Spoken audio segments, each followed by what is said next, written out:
Welcome to D6. This is professor Vinod Kumar. ఈరోజు statement చూసాము మన ముఖ్యమంత్రి గారిది. మావోయిస్టులు లొంగిపోవాలి, జనజీవన స్రవంతిలో కలిసి దేశాభివృద్ధిలో భాగస్వామ్యం కాండి, నక్సలైట్స్ ప్రభావం తగ్గిపోయింది, పోలీసుల అజేయ స్ఫూర్తికి ఇది నిదర్శనం, పోలీసుల సంక్షేమానికి కట్టుబడి ఉన్నాము, కానిస్టేబుల్ ప్రమోద్ కుటుంబానికి కోటి పరిహారం, 300 గజాల స్థలం, ఇల్లు, ఒకరికి ఉద్యోగం, పోలీసు అమరవీరులకు సీఎం ఇవ్వాలి, ప్రజలతోనే ఫ్రెండ్లీ పోలీసింగ్, నేరస్తులతో కాదు. సో 100 జిల్లాల్లో స్వేచ్ఛ వాయువులు, మావోయిస్టులు ఉగ్రవాదం నిర్మూలిస్తున్నాం. 10 ఏళ్ల కిందట 120 జిల్లాలు, ప్రస్తుతం 11 జిల్లాలకు పరిమితమని ప్రధాని మోడీ గారు కూడా చెప్పడం జరిగింది. మల్లోదుల ఆశనలపై వై కేటగిరీ భద్రత. ఇవాళ నేను ఒకటే చెప్తున్నా, మల్లోదుల గారికి, ఆశన్న గారికి కావచ్చు, మీరు లొంగిపోయి కాముగా కూర్చొని గవర్నమెంట్ ఇచ్చే పైసలు తీసుకొని మీరు ద్రోహులుగా దయచేసి మిగలదు. మీరు ప్రభుత్వాలు ఇచ్చే పైసల కంటే కూడా, ప్రభుత్వం ఇచ్చే పైసలు అంటే రివార్డులు అంటే అది ప్రజల సొమ్మే కాబట్టి తీసుకోవడం తప్పేం కాదు. ఎందుకంటే మీరు కూడా త్యాగం చేశారు కాబట్టి, మీరు కూడా అంతకాలం 30-40 ఏళ్ళు ఇలా మీ కుటుంబానికి త్యాగం చేసి సమాజం కోసం, సమాజ హితం కోసం పనిచేశారు కాబట్టి ప్రజల సొమ్ము కాబట్టి తీసుకున్న ఏం నష్టం లేదు.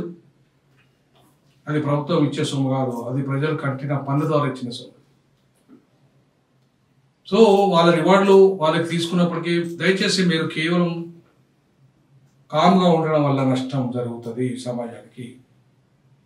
ఇవాళ ప్రజాస్వామ్యం పేరు మీద మొత్తం బ్రాహ్మణవాదం, పెట్టుబడిదారు విధానం, అగ్రకుల ఆధిపత్యం, దోపిడీ విధానాలు ఇవాళ ప్రజాస్వామ్యం ముసుగులో కొనసాగుతున్నాయి. వాటిని ప్రజాస్వామికవాదులుగా, ప్రజా తుపాకీ కాకుండా ఈ ఎన్నికల యుద్ధంలో లేదా ప్రజా పోరాటాలతో మనం ప్రశ్నిస్తాం. దయచేసి అన్నలారా, మీ యొక్క బాట అంబేద్కర్ బాటనే. ఒక్క ఆయుధం వీడితే మీ యొక్క బాట అంబేద్కర్ బాటనే, మీ యొక్క బాట భారత రాజ్యాంగం బాటనే, మీ యొక్క బాట ఖచ్చితంగా సమతా రాజ్య స్థాపనే, మీ యొక్క బాట కుల నిర్మూలన బాటనే, మీ యొక్క బాట ఆర్థిక అసమానతల నిర్మూలనే బాట, మీ యొక్క బాట లింగ వివక్షత నిర్మూలనే మీ బాట. సో ఏ రకంగా చూసినా భారత రాజ్యాంగ బాటే మీ బాట.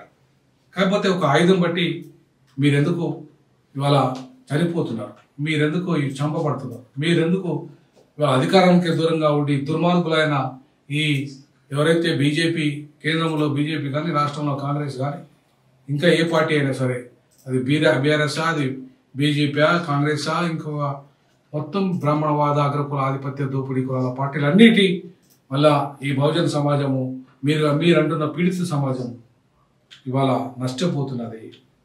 మీరు రండి, మనం కలిసి పనిచేద్దాం, కలిసి చర్చిద్దాం. మీరు లొంగిపోవడం అనే మాట నేను వాడను, కానీ మీరు రండి ప్రజాస్వామ్య బాటలోకి రండి. తుపాకీ ఆయుధాన్ని పక్కన పెట్టండి. అన్నలారా, అంబేద్కర్ బాట ఆయుధంగా మనం పోదాం. అంబేద్కర్ రాజ్యాన్ని తెలంగాణలో స్థాపిద్దాం, అంబేద్కర్ రాజ్యాన్ని దేశంలో స్థాపిద్దాం. సమాజ నిర్మాణం ఇవాళ రాజ్యాంగం ద్వారా, రక్తపాత రహిత విప్లవం ద్వారా సాధిద్దాం.